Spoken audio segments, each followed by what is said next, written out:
Hello, everybody. Here is Maximus Peppercamp again. Yes, it is this person who is looking into the camera, who is recording himself, and who is making all these videos, and who's talking with himself. But he's also talking with you about your failed attempts. Yeah, your failed attempts. That's the title of this video. It is failed attempts. I'm talking about your failed attempts, not my failed attempts, because I've succeeded. I'm talking about your failed attempts at achieving embodied language. Yes. You do not know that left-wing politics, Marxism, socialism, you do not notice that wokeism, oh yeah, we should open the borders, and oh yeah, we should all just tear down the old so that we can create the new, this total disrespect for merit, total disrespect for a person's ability. No, we need to be divided among racial lines. We get this identity politics. You do not realize that all of that is actually a failed attempt at embodied language. And yes, there's of course also your religion. Your religion is a failed attempt at embodied language. And there's also, of course, you could say the US Constitution, where these rights are enshrined. The rights of the individual are enshrined in the Constitution and in the founding documents. The written language is another failed attempt at affecting or setting the stage for the spoken language, which I call embodied language. Embodied language hasn't happened yet, couldn't happen yet. And it couldn't happen because we have been forever busy with other things than with listening to ourselves while we speak. And yes, that is the issue. We need to listen to ourselves, because without that, there's not going to be any embodied language. And so yes, if we want to know whether or not we are listening to ourselves while we speak, we've got to speak, and we got to speak with a particular new objective, if you will. We got to speak with the objective to be able to listen to ourselves. Currently we don't speak that way. We've never spoken that way. We've never even paid any attention to the importance of listening to ourselves while we speak. So disembodied language is everywhere, in every realm of society, whether it's education, healthcare, whether it is in families where parents talk among themselves with their children and their family members. Disembodied language is everywhere, and we don't realize it. It is there in science, it is there in religion, it's there in philosophy, it's everywhere. It is, as we say, ubiquitous, and it is also there in democratic countries or in authoritarian countries, or how do you say that? Totalitarian countries with totalitarian governments. We see it in free Western societies. We hear it in free Western societies, as well as in, you could say, oppressive societies where people are prevented from truly being themselves, truly expressing themselves. And so it is very odd, to say the least, that we haven't gotten to this yet. And yet it is not so strange, because everybody is having disembodied language. Nobody is having, like I do, embodied language. So you could only be inspired or motivated to stop your disembodied language if you would hear from a person like me that what's really wrong is the fact that we don't listen to ourselves while we speak, and that is the usual way of talking. So whenever you hear somebody talk, no matter how reasonable they may sound, no matter how kind they are, or how calm they are, or how friendly or well-meaning they are, they still engage in disembodied language. And the reason for that is because we really do not know that we do not listen to ourselves. And so, how are we going to find out about it? Well, as I've said already many times, and I will say it again, we are only going to be able to find out about it if we begin to talk out loud with ourselves, like I do, and then you hear your own sound, and there's nobody there, and you're not judging yourself, you're not trying to perform some trick. No, you're simply trying to determine for yourself, am I listening to myself while I speak or not? Okay. So, you are talking, you hear me talk, How can one be sure, or how can one know that one is listening to oneself? Well, if one doesn't know whether one listens to oneself or not, if one is unsure, or whether one is still trying to figure it out, one is not listening to oneself. Because when you listen to yourself like I do, you are absolutely sure. You experience that you are listening to yourself. I experience this. Every time I open my mouth. I listen to myself. I know I listen to myself. And I don't care what other people say, because other people say, oh no, they supposedly know it better than I do, right? They say, oh no, you're not listening to yourself because you got angry, or you got irritated, or because you expressed some negativity.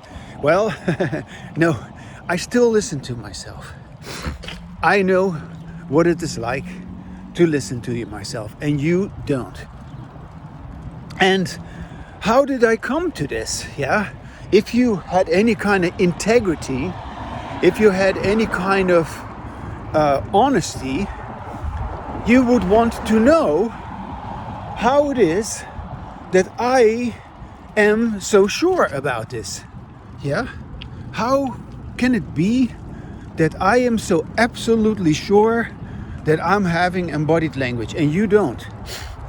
Or other people don't. I'm not saying that nobody ever has embodied language. Of course, sometimes people do have embodied language, but given the fact that embodied language is, of course, a conscious act, it is very deliberate. You speak in such a way that you can hear yourself, and you know that you are listening to yourself while you speak.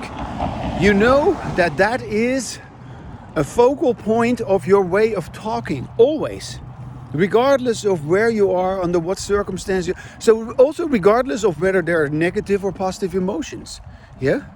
This is always my MO, so to speak. And yes, I do acknowledge there have been many times in the past where I forgot to listen to myself, where I was unaware that I was not listening to myself. But at this point in my life, I am absolutely sure that I am listening to myself, regardless of what kind of experiences I am expressing.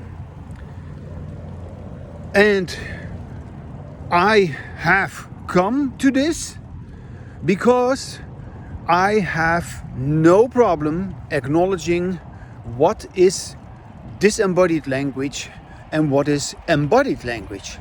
And I have continuously explored and described and you could say investigated my own as well as other people their disembodied language. I have compared notes, so to speak, with everybody I have talked with. I've always sort of verified, like, oh, so how is it that we have this way of talking in which we do not listen to ourselves? Well, one, of course, quintessential aspect about it is that we do not listen to ourselves because we are afraid. Yeah? We are afraid of something, someone. Yeah?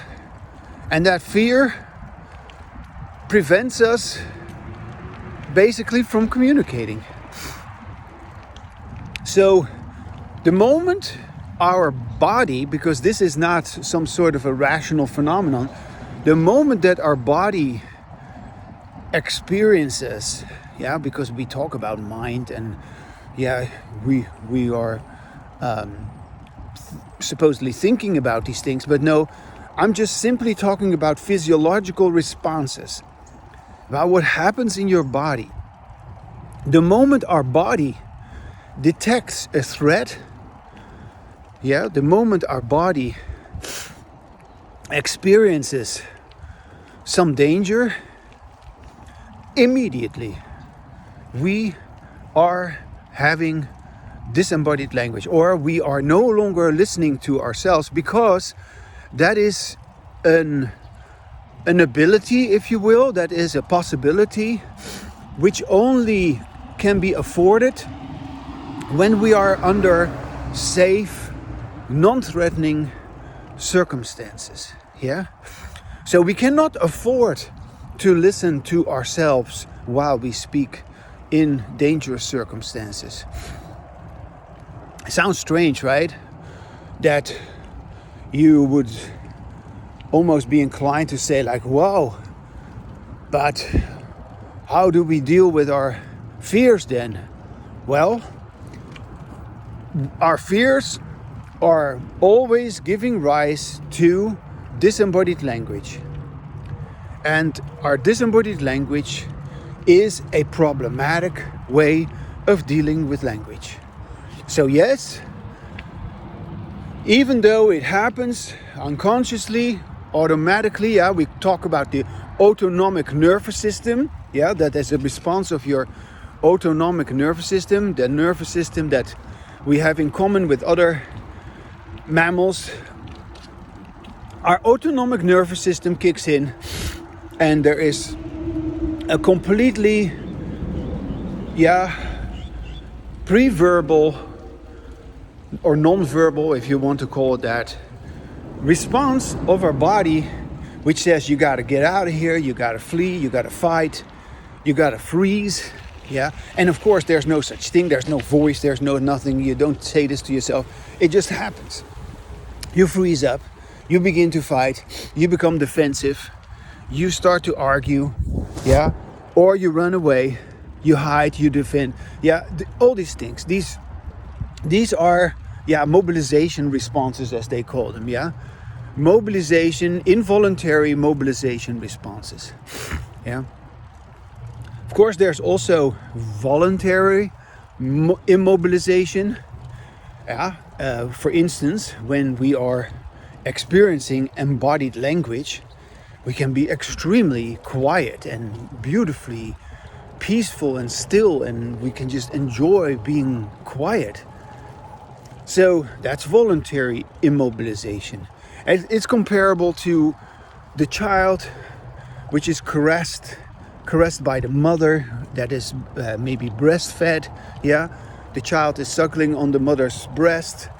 The mother is caressing the child, providing security, safety, bonding, to the child.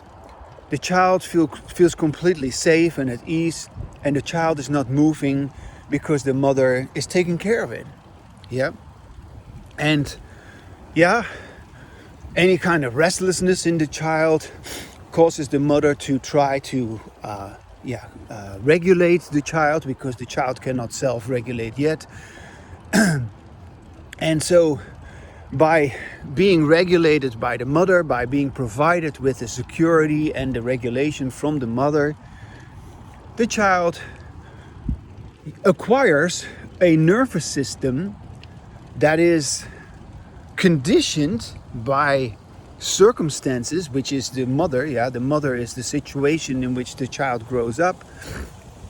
And of course, ideally, the father is there too, and the family is there to further enhance their security and the sense of belonging and all that. So that child grows up, ideally speaking, with a sense of safety and goodness, happiness, well-being.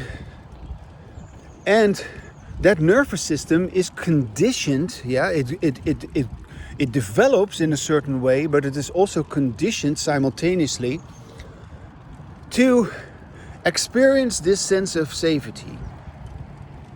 And then, unfortunately, even though we've gotten all the love and all the care and all the attention that we wanted as children, there's still the world. There's toddlers go to school, or they go to elementary school, or they go to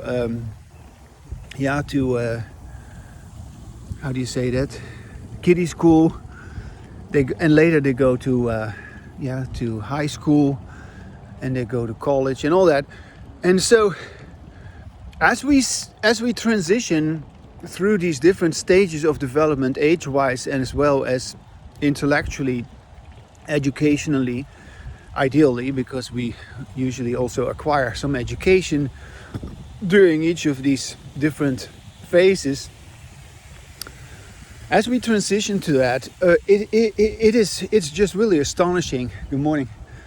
That the sense of security, the sense of belonging, the sense of being taken care of, the sense of feeling safe, it becomes less and less and less. And as we eventually grow up, so to speak, become part of, the working world where we got to find a job and we have been educated, we are to be able to self-regulate in such a manner that, basically, we're on our own. Basically, nobody is regulating us. We have to either be able to self-regulate or we get in trouble. And this is exactly what happens. We are getting in trouble because we are unable to self-regulate. And in part, that is because we don't have the language to self-regulate. And language plays an enormous role. How we deal with language plays a gigantic role in how we are able to self-regulate and to let ourselves know that we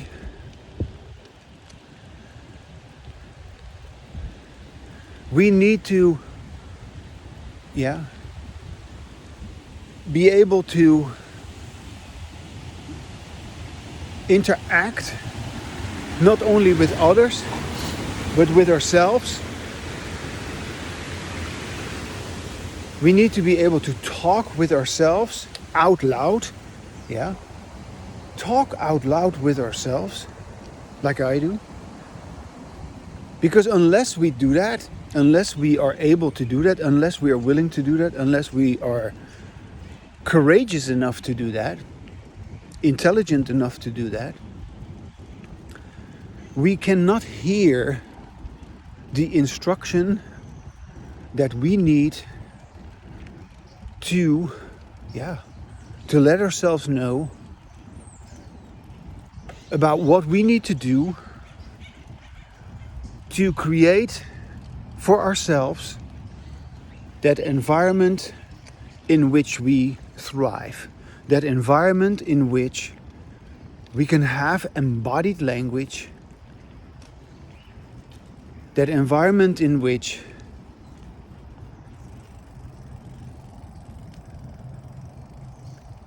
we feel safe again, not threatened, completely at ease.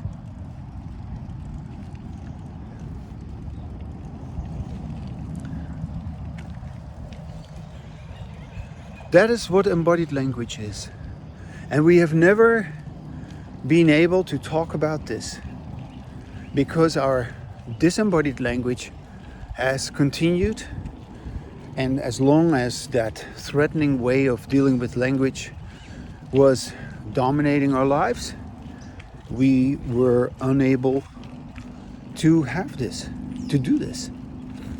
We were unable to even perceive that this is possible. Yeah, it is possible.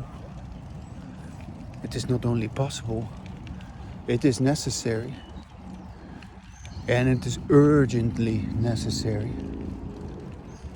And unless we can get to it, yeah, unless we are able to accomplish this, there's no peace in our lives. There's no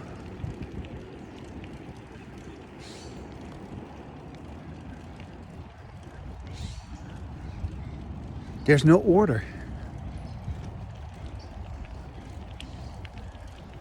And so we live incredibly chaotic lives, conflicted lives, because of the way in which we deal with language, and we haven't yet talked with ourselves about, wow, so when I listen to myself, I create order. When I listen to myself, I know who I am. I am a conscious human being. When I listen to myself, I do not seek to dominate others. Yeah? I am not, in that sense, involved with anybody because I take care of myself. And I know that it is up to every individual to also acquire this, to take care of themselves. Nobody can do this for somebody else. Yeah, my mother, when I was a child, could stop me from crying. She could regulate me. She could make me feel calm again when I was upset. Yeah, to some extent. Yeah, because of course nobody is perfect, or nobody is, yeah, always available or always capable, always having attention for, yeah, especially not if there are more than one children. Yeah, and so nothing is ever completely ideal, but there's such a concept as a good enough mother. And yes, a good enough mother is a mother who provides sufficient bonding for, yeah, what you could call attachment, yeah, positive attachment bond, and which then also sets the stage for, yeah, a relatively well-regulated nervous system, because that is what occurs over the course of development. And to the extent that that did not happen, yeah, which obviously is also very often the case, to the extent that that did not happen, a person acquires over the course of growing up a nervous system which, whether we acknowledge this or not, whether we are able to talk about it or not, that nervous system is entirely different from the nervous system of a person who grows up in the way which I just previously described. Yeah? And therefore, such a dysregulated nervous system, or such a yeah, you could say, easily disturbed nervous system requires even more attention than the nervous system of someone who, yeah, grew up with relative safety and relative stability, relative security and love. Yeah. In any case, there are, of course, differences, and each person needs to assess for him or herself the extent to which it is needed that he or she creates for him or herself. Perhaps I do this more than anybody else ever would, if they ever get to it, because I haven't heard of anybody yet who is, yeah, as I do, as involved in speaking with him or herself as I am. But I have no problem acknowledging that in the way I grew up, I have had my problems, and everything I tell you is basically also an outcome of my path, my ability to deal with these problems and to set the record straight. And so, yes, I talk with myself and I listen to myself, and this has been the focal point of my life. And although other people don't acknowledge this, I still believe that although perhaps you could say I've been more of a problem case than most other people, and maybe, yeah, it's all comparatively speaking, of course, because compared to other people, I'm not such a problem case anyway. But in any case, I've had my problems. I acknowledge that, and I'm not in denial about the fact that I've had my own disembodied language, which made me forget, or which made me unaware that I was just demanding and, I don't know, domineering, just like my father, my abusive father. But in spite of all of that, I have overcome that. I have absorbed that. I have processed that. I have described that. I don't feel like that's really who I am. I feel like who I am, that's what this is. Yeah, this is who I am.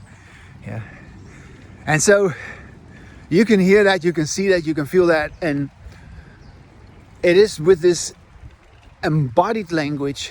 I have embodied language that I tell you that what the world needs.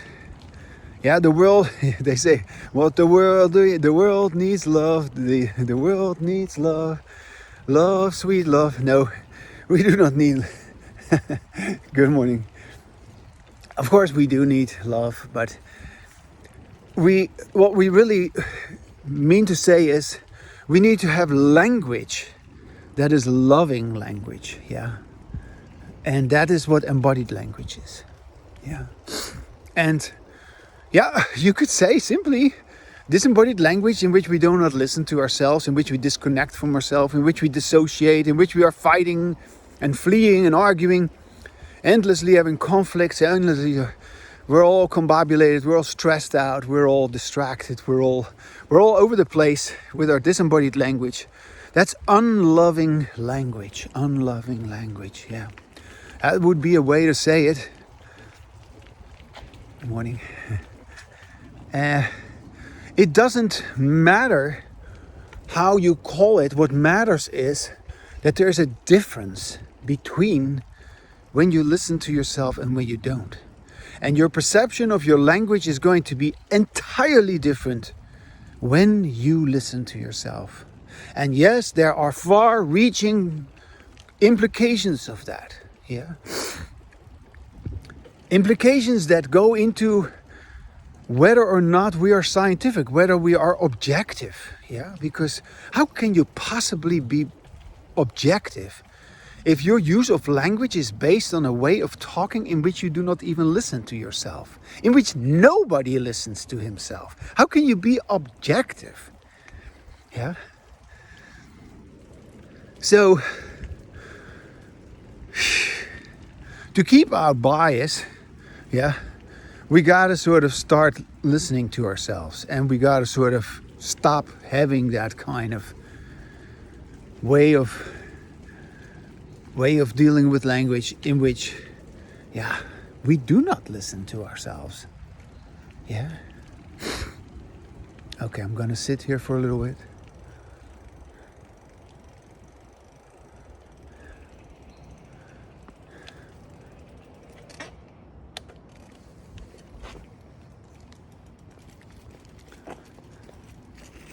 You do not realize that you are used to a way of dealing with language in which people do not listen to themselves. That's the language everybody has. It doesn't matter whether they're intellectually very advanced. It doesn't matter what kind of status they have. It's up to you to do this. Compare how I sound, compare how I look, compare how I talk and what I talk about. Is there anyone who speaks like this? Is there anyone who sounds like this? And this is to point out to you, not that I am some fantastic person. No. This is to point out that I am listening to myself. And that person who is speaking and listening to him or herself, where is that person? That person is not there. There's no such person. Let that person come forward and talk with me if you believe to be that person. I would like to talk with you, of course. Yeah. But I haven't, in the 66 years, met that person. I have met people who temporarily had this with me, but at some point they, clearly were not up to continuing with it. And why? Well, very clearly, because there were parts of their behavioral repertoire, there were behaviors which co-occur with their disembodied language, which they are so used to, which they have had for so long, which they consider to be, I cannot be myself if I do not have that behavior. And so they refuse to actually hear that when they have that behavior, they have disembodied language. And that deals, of course, with trauma, that deals, of course, with all kinds of, you could say, quote unquote, coping mechanisms, where people are doing whatever it takes to be safe again, to defend themselves, or to, to still be a good person, or to still be somewhat coherent. But the bottom line is that if you would hear how they speak, if you would listen to them, if you would observe from what I would call an embodied language perspective, it would be very clear that they are defensive, they're argumentative, they are hiding, they are disconnecting, and you can feel that. You can feel that they are disappearing. They are all of a sudden no longer participating. And of course, historically, I have always said something about it. I've always sort of said like, hey, wait a second, you're not listening to yourself anymore. Historically, I've done that millions of times, but I've come to find out that I no longer want to do that. And it's so funny that I say that again for the 5th millionth time, but it is so nice to say this because I have given myself such a hard time by trying to point that out to people. No, if you do not do it, I'm just gonna abandon you. I'm just gonna leave you alone, and yeah, you just take care of it yourself. You just have to do it yourself. I cannot do it for you. And I'm not responsible for it. And but of course, since I knew the difference, and since I'm so well versed about this, I felt responsible. And since I'm the oldest son of a family of 6 children, I kind of feel like, since I kind of failed as the oldest son, I also felt like with this that I had to do extra. I had to do extra my best to sort of just prove my point, which had a rather catastrophic outcome. But good morning. But luckily, I am over it. I don't do that anymore. So everybody's got to take care of their own disembodied language, no matter what. And I don't care how traumatized you are or how troubled you are. You've got to stop your own disembodied language, and only then, after you've done that, you are able to speak with someone like me. And so yeah. But going back again to the original, the original point that I was making about attempts that were made to have this. It is very important to acknowledge, if you were so inclined to try to have this, if you were so inclined to investigate this, if you were inspired perhaps by what I say to try it out, it is so crucially important to be able to acknowledge for yourself that you have tried to have this, and that your intention to have this was, of course, always good. Yeah, you have wanted to be safe, you've wanted to be free, you have wanted to feel love, you've wanted to be calm, or friendly, open,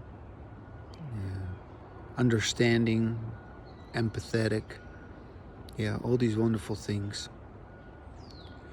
However, although you have tried this, you have not succeeded.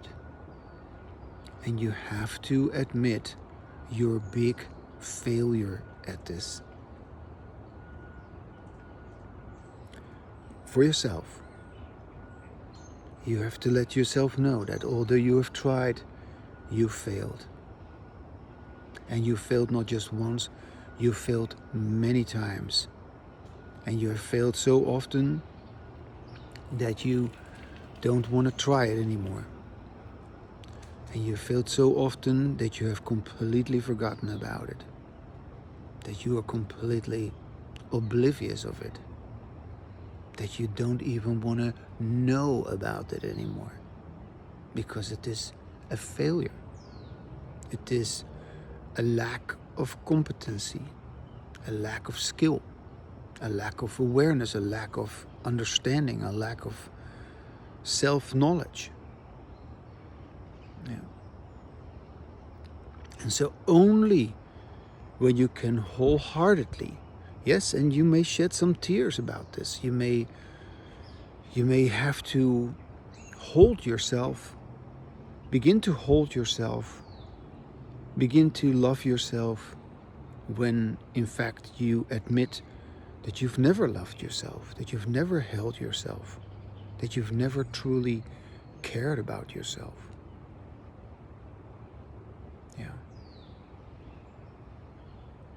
And so whatever has happened in your life, it has to be somehow addressed by you to the point, good morning, to the point that you feel you have addressed it properly, that you have spoken about it with yourself. That things are in a better place now, that you have understood it, that you have gained an understanding of how it is that you are the way you are, that you are also inclined to be a certain way when in fact you are not that way. Yeah, because that is included. Yeah. Being who you are includes your understanding that you have a tendency to be a certain way which isn't true. A certain way which you, if you keep talking with yourself, you will no longer want to be that way. And you will, of course, due to your own instructions, be less and less like that. So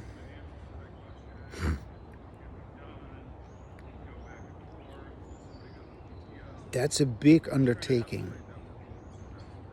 And an undertaking from which most people will just completely shy away. They do not want to try again what they have failed at. They do not want to admit that they have failed. They do not want to, you say, open a can of worms, so to speak. Yeah, because that's how people usually talk about it. Now you're opening a can of worms. Yeah. Because this deals with your history in which things just went wrong, in which you acquired in effect the behavior in which you disconnected from yourself, in which you endlessly abandoned yourself, in which you endlessly disrespected yourself with your language. It's amazing that it can be like that. So many attempts were made by many people, all these philosophies, all these religions, all these political views, all this idealistic talk about this and that, different movements, different hypes, people have been hyped up about this and about that, because at some point this was in vogue, and then at another point it was out of fashion again. Then we went on with something else. And people have also been, of course, manipulated by what other people were telling them. And you could, of course, consider me as another one of those people who are just telling you something that you could do this, and I'm just trying to sell you on a message. Well, the bottom line is I'm not selling you anything. You cannot take my class anymore. I was before a psychology teacher. You're too late to take my class because I'm no longer teaching. I taught for many years. And I've also been giving many seminars and workshops and sessions, but I no longer do that. I no longer give seminars or sessions or workshops.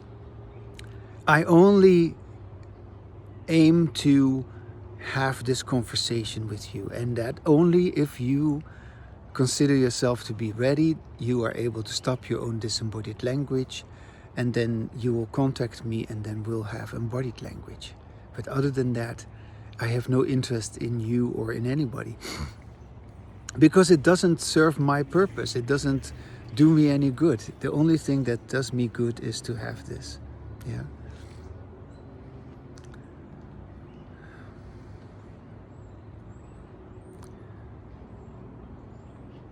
But people have, myself included, been trying to have embodied language, and they have failed. And I've also had to acknowledge my own failure. I mean, there's no other way.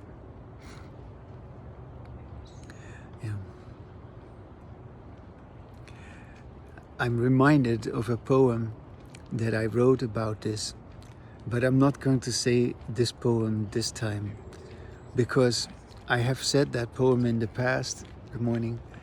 And I'm done saying my poems. It was fun when I did, but I don't see how it contributes anything to what I'm saying. So, yeah.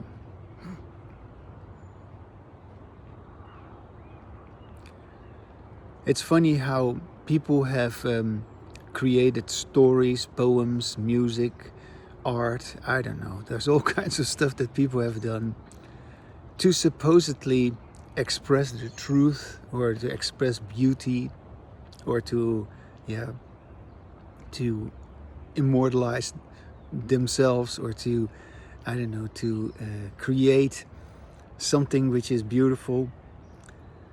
And yet,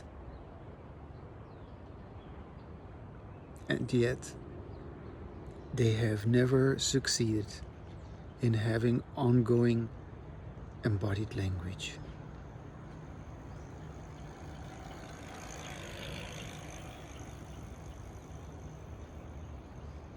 So it's not a political thing, it's not a religious thing, it's not a spiritual thing. These are all just ways in which we have been distracted from this. It's not a philosophy, it's not a technique, it's not a method, it's not a theory, it's not, yeah, it's not something that you can learn from somebody else, yeah. Although you could, by listening to me, you could begin to reassure yourself that it is possible. Although you have failed, I haven't. And even though you have failed, you may not have totally failed if you consider this possibility.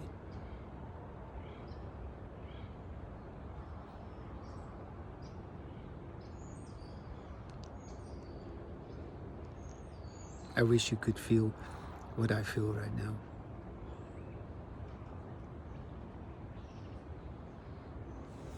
Okay.